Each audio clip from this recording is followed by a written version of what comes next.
Hey, thanks for checking out another episode of the Celebrity Jobber Podcast. I'm Jeff Zito, currently number 3 on the Apple Podcast Music Interviews chart. So thank you so much for listening. We're streaming everywhere, whether it's Apple Podcasts, Spotify, wherever you listen to podcasts. And please subscribe. Hit that subscribe button. Would love a 5-star rating. And if you could, leave a review. You can go back in time, check out all of our past guests and episodes simply by going to celebrityjobber.com. You know, try to figure out who these people were a little bit before fame, what they did for a living, if they were always doing what they were famous for, or maybe they were in a completely different field altogether. We'll find out what their big break was, the moment that changed everything for them in their career. And you know, everybody's had a first job, so we like to find out what that was, because when thinking about it, you would think that there's one particular first job in mind, but there's not. It's like a few different jobs. Like if you asked me what my very first job was, I'd say newspaper route. But then do you really consider that a job? I mean, it was, because I was making a few bucks every week. It was cash, no paycheck. But as I got a little older, I got into high school, was 15 or 16 years old. I got a job at a dinner theater. And then after that, I worked in the cart barn of an exclusive golf course, cleaning clubs for members. So, you know, when you ask somebody what their very first job was, generally they give you a list of a few different ones like I just gave you right there. But we're not talking about me today, thank God. My life's definitely not as interesting, not to mention I'm not a celebrity or famous. But Corbin Bernsen is. You know him from the soap opera Ryan's Hope or L.A. Law. Of course, he played the role of Roger Dorn in the movie Major League. And the few sequels the Major League franchise had after that with Charlie Sheen and Tom Berenger. I would love to see those guys get back together again. So a few things I didn't know about Corbin Bernsen before I started talking to him. He's in a new movie, which is currently in theaters and I believe being released digitally today. It's called The Yeti. And we'll talk a little bit about his family, what they did for a living, Corbin's big break, his first job, all that stuff. He played the role of Roger Dorn in the movie Major League. His name is Corbin Bernsen. He's my guest this week on Celebrity Jobber. The Celebrity Jobber Podcast with Jeff Zito. If you like what you hear, please subscribe, give a 5-star rating, and leave a review. Check out all our past episodes on Apple Podcasts, Spotify, or wherever you pod. What if these celebrities weren't famous? What would they have become? What was their first job? We're about to find out. Jeff. Good morning, Corbin. How are you? Are you related to Andy Zito? I don't think so, but the older I get, the more Zitos kind of seem to be popping up here. The horse trainer, not related to. The pitcher from the A's, not related to. So, but maybe somewhere down the line, right? Here's a funny thing, Corbin. I had no idea. I've known you forever, not personally, but I Roger Dorn, Ryan's Hope, L.A. Law. Never knew your mom was Kay Chancellor. I watched The Young and the Restless from the time I was a little kid with my mom, so I had no idea that was your mom. Yeah, she was. God bless her. I miss her. Yeah, she was a wonderful, wonderful lady. There's somebody's. It's funny as you get older, and I'm 71 now. There are just times in your life you just want your mother around. You want a question or two. You just want to share something. I want to share the ups, share the downs, share the fears. And you lose that. And you know, I've been married to a wonderful woman, Amanda Pays, for 37 years. It's not the same though. It's just not. Yeah. Even though she's a wonderful mother to our kids. Just times I just want to, especially this wacky world of acting, this profession I've chosen. You know, you just want to, she's the one who urged me to train myself or get trained if I want to be an actor. Don't just do it for the money and the girls and the cars and the flash and all that bling. Do it because train and you'll learn to really love what you do. You love the craft. And there's so many things I like that I do now that she'll never get to know or see, or maybe, I don't know, somewhere. Any advice you can give people who are at that stage in life that are thinking about their parents every day and losing them because they're getting up. Me, I've got my dad's 90. Any Wow. advice that you can give to people who are in that stage? Well, there's an obvious one, and I think a lot of people have this regret. There were times before it all, and it went rather quickly when it went, so you kind of can't make up for it. But you just realize, did I call enough? Did I check in enough? Did I, you know, even with my own kids, it's like, and they're pretty good about checking in, but I know now how much I love it when they call, hey, Dad, just want to say hi. I don't need Right. money. I don't need advice. I don't need to even share anything. Just want to say hi and hear your voice. Yeah. And, there's sometimes I think, gosh, did I do that at the end? Be there because you can't imagine what this stage of life is like when you're younger. You can't, when you're, when your days become less than more. And, it's not necessarily fear. It's just, it's the winding down. And kids don't, you just don't get that. You can't possibly understand it. And it is a time where you want to sort of connect with family. And so I just say, be there for them. Doesn't mean you have to go every day. I've heard people go see their mother or call every day. Just stay in touch and Yeah. do it with just checking in on how you doing. Right. Anything Right on. anything you want to share with me?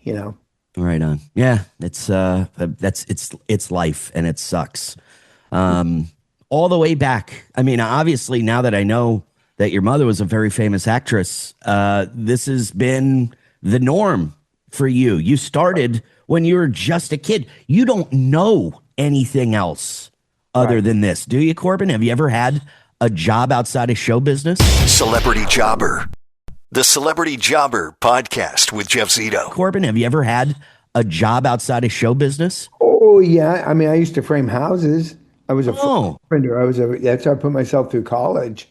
Um, I framed how I do know construction very well. My wife and I flip homes, build homes. We were very much into house building. I have other interests, obviously, but I did work as a carpenter. I still do. I mean, I've got, my wife said the other day, because I have a garage full of tools, and I've even updated. I've gone from, corded tools to wireless to, uh, and, uh, or battery operated.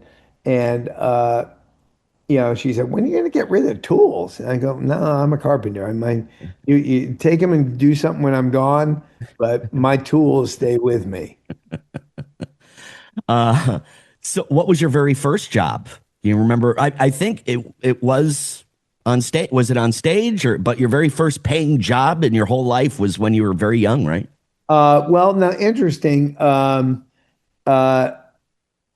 one of my first I job, want to know your real first first job, job. Yes. when I was a kid, I got this little electric cart my mother bought me, a little thing you had to charge it, and then you could drive like 20 minutes on it. It was a little electric car, a plug-in little. Other kids had go-karts, gas go-karts, I guess. I had this little kind of electric car. I lived about a half a mile from a bus stop where people changed buses. It was a transfer bus stop. If you had to get off one to go to the next place or all the other places. And I decided in the days of when we did lemonade stands as kids that, like, no, I'm going to kit up my little electric car. I'm going to take refreshments to this bus stop. And I used to park myself there. I'd make like $100 a day. You're kidding I me. made like 100, but and that's 1965 or six. Wow. I'd make sometimes up to $100 a day by just taking Coca-Cola drinks, and charging. I'd get them for whatever it was, then 30 cents or something. Probably charged a buck. And my mother would bring refills to the place. So much so the police actually kind of stopped me, and I was just doing too much business, and they were saying you got to get a business license, and we're not sure you should even be doing this. You're like 11, you know. Wow. So I was very entrepreneurial in those days. That was my very first job. Then my first acting gig was I mean, even it says on IMDb and all that, that I was in Clam Bake with Elvis. I was a baby. I think I was visiting the set or something. I'm not Right. Okay. Okay. how that happened. Uh, but one of my first jobs was my first job really acting that didn't involve my parents because they were in the business or people they knew is I did an episode of Police Story, a Okay. series that was on, and then I did a Police Woman, which was kind of part of the same family. Um, those were That the was it. first professional gigs, yeah. Wow. Tell me, was there a moment that really changed everything for you? Was it a gradual kind of grind until, you got LA made it to Law, LA yeah, Law? LA Yeah. Law. That was, overnight. That was Overnight. overnight. Yeah. I mean, practically, considering we I was nothing, I hadn't shot anything. I We shot the first day, the second day, they said, I remember the director, Greg Hoblet, wonderful director, came up and just said, keep doing what you're doing. It's great. And then the next thing I know, I'm nominated for an Emmy. And I'm like, really? Me? My squeaky little voice isn't even that good. And Stephen Bochco said, you're going to get nominated. You'll see. Um, and from there, everything kind of just popped. It's a funny business. When you're hot and the streak is good, it just begets other stuff. And when your streak ends, you've got to go back and grind it back out. Right. And by the way, for everybody, save for maybe Tom Cruise, I don't know. Kevin Costner was a massive actor, and then he goes and then he's on TV, and then he's trying something else in a film that doesn't quite work, and then there's for everybody there's ups and downs, literally. Um, but it's working through those down periods, just staying in the game. I mean, if you're a sports person, and you're in a slump, a lot of people just keep you in the game. They won't take you out. The only way to get out of a slump is stay in the game and get that next hit. Right. And And Corbin, I mean, we're talking LA Laws in the 80s. So any yeah. time between college and LA Law, you're thinking to yourself, man, I don't know. I don't, maybe I should try something else. Any thoughts No, well, between, no? I didn't, when my parents were both in the business. My father was an agent, became a producer, not very successful, good man, taught me a lot of things. My mother was a soap opera actress, had ideas of a bigger career, but sort of needed to support the family and work. And she did soap for almost 40 years, right up until a couple weeks before she passed. And there was a time I went like, I don't want anything. We'd have cars and nice fancy cars, and they'd be repossessed the next week. And Mm, then, we had money. We'd take a nice fancy trip. Then it was like, you know, go get a job doing something because we can't pay for stuff. And I thought, I don't want anything to do with that. So that period you're talking about, I didn't want anything to do with it. I didn't want to be in the business. I had friends whose parents were doctors and lawyers, and I I didn't want anything to do until I actually did a little part, and then I kind of got a piece of it. And my mother said, "Go train." I went to UCLA. I learned the craft, appreciated it. And at that point, it didn't really matter the ups and I mean, I still get periods of like, I'm 71 now. It's like, what's my next step? Uh, although it seems to be revealing itself day by day. But it doesn't matter because I so love what I do. If I'm acting in a community theater or a big film or an independent film like The Yeti, I'm happy. I'm content. The Celebrity Jobber Podcast with Jeff Zito. The Celebrity Jobber Podcast with Jeff Zito. And Corbin, tell me about the Yeti because this is your latest step, and this thing. I just saw the trailer, which reminded me of like the old werewolf. Is the Yeti Bigfoot? Because there's a Oh, big Yeti, Bigfoot, resurgence. it's a that mythical creature. Yeah, I mean it's been called Bigfoot, the Yeti, the abominable snowman, all that. Uh, that doesn't matter as much as there is a creature out there that summons our fears, and at the same time, the thing I love about this film is that in a way that Rod Serling did with Twilight Zone, it's not so much about seeing the monster, being scared, the monster popping out of the dark. It is about the psychological terror and horror that the people go through, knowing that something's out there, something's lurking out there, and is there, or they happen to be in its path because of their own, greed and their own screwing around with nature. And that to me is the bigger picture here. And that's why it's not a horror film in that it's three teenage girls go into the woods and get slashed up. It's not that kind of a horror film. More of a psychological thriller horror about man and who we are and the horror that we create in our own lives, which I think we can look all around and see it happening as we speak Yeah. today. Sometimes, you look at those pictures of Artemis and you see it and go like, what are we doing? That little down there. I'm looking over at the news there and rockets are blowing up all this stuff. I'm thinking like, What are we doing? what are we doing? What are we doing? It's funny. There hasn't been that much of a connection between these two events, but like, or nobody on or does anybody in any of these countries go, wait a minute, ridiculous, you know? But that's what we do. That's man. That's man. That's us. We are the horror. Is this a kind of genre that you appreciate, Corbin? I do. I really do. Because look, I'll go watch a good, not slasher so much, but horror picture, stuff popping out of the dark. But I always am more drawn when it's has at least some element of human nature that we're exploring.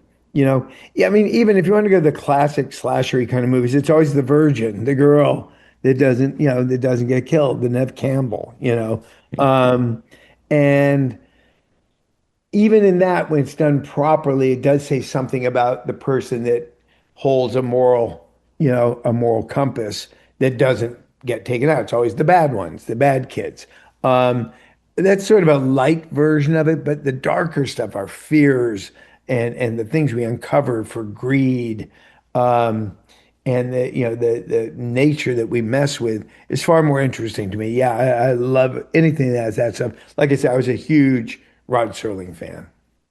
And the Yeti, correct me if I'm wrong, was in theaters starting on the 4th and now a digital release coming on April 10th. Is that correct? And if you're so lucky tonight, if you're going to head to a AMC, check AMC theaters, it is playing on a big screen. And believe me, it looks wonderful on a big screen. I bet. It's great. I bet. It reminds me of the old school Wolfman, a horror kind of, and it's something I haven't seen lately. And Bigfoot Yeti still gets a lot of attention from a lot of people. They still think it's out. You believe in it? You think it's real? Sure. It's funny. I was looking at it with all this stuff going on. I was looking again at the whole thing comes up. I don't know all these feeds come in about like, did we really land on the moon? Right. Who shot JFK? There are these unsolved mysteries. I like to think, sure, why not? Right. I don't need to say it did or it didn't or it exists or it doesn't. The older I get, I'm very happy to live in the unknown. Right. Sure. And I would be remiss if I didn't ask you, Major League. The Celebrity Jobber Podcast with Jeff Zito. Celebrity Jobber. And I would be remiss if I didn't ask you, Major League. Right.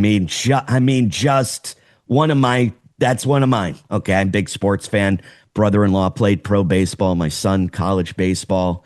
And I know Roger Dorn made a return as the manager.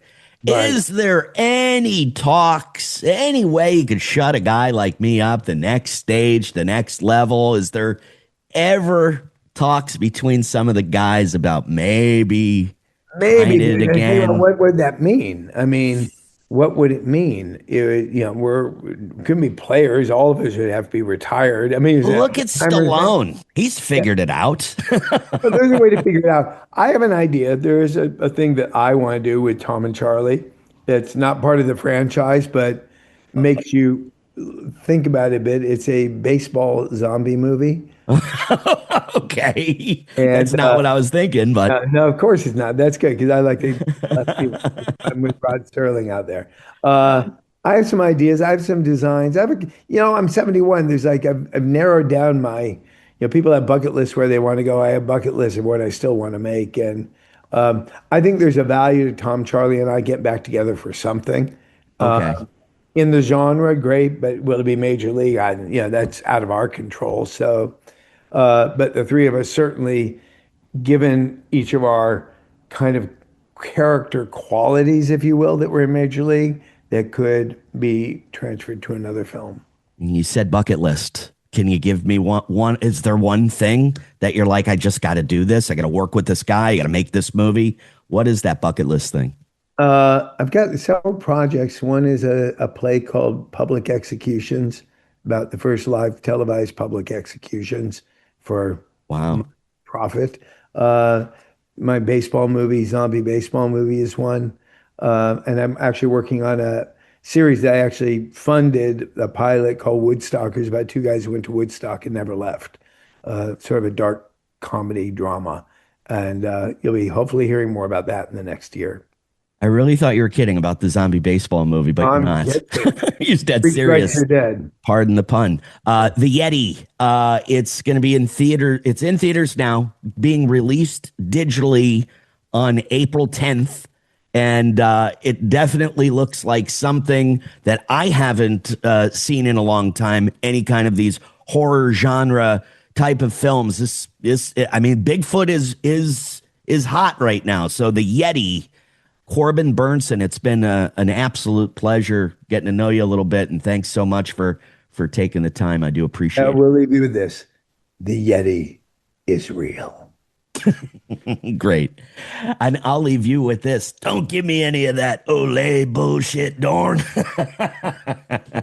a little outside. I wish I thought about it a little more before I threw the idea about, Tom Berenger, Charlie Sheen, and Corbin getting into another major league type of thing, and kind of put me on the spot. But if I would have just thought about it a little while longer, maybe you could have like Tom Berenger. He was the catcher in Major League. Maybe he's the manager, and Charlie Sheen, Wild Thing, Ricky Vaughn, he's the pitching coach. And then maybe Roger Dorn, Corbin Bernsen, loses all his money in a bad stock deal or something, and he's a scout. I have the whole movie right now. I should have friggin' thought about it a little bit before I pitched the idea. But there's a real idea from Corbin Bernsen with those guys from Major League, and it's some kind of zombie baseball movie. I thought he was just joking around, but he's not. He actually has this idea that he wants to do with Tom Berenger and Charlie Sheen. So I had no idea that Corbin Bernsen's mother played the role of